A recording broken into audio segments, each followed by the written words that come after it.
Sir जी, आपकी factory किधर है? फैक्ट्री? मैं तो एक ट्यूटर हूँ सर, 2-4 घरों में बच्चों को पढ़ाता हूँ। तो बच्चे पढ़ाने की फैक्ट्री है ना आपकी? अगर सर आपके बच्चे को ट्यूशन की जरूरत है तो मैं फीस वाजिबी लूंगा। वाह भाई साहब, उठ उठ। यहाँ पे आप पर्चा दर्ज करवाने आए हो कि मुझसे ट्यूशन मांगने के लिए आए हो? जी ये की कोई जरूरत नहीं है। Don't waste my time is very precious.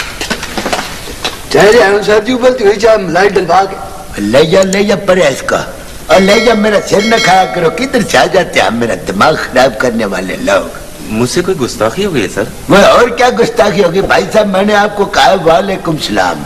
आप पढ़े लिखे आए, अगर वालेकुम सलाम का मतलब नहीं समझते तो मुझको तो हैरानी हो रही है कि तुम बच्चों को क्या पढ़ाते होगे। समझ गया सर। ना सर जी, ये सर जी मुझे वापस ले जाऊं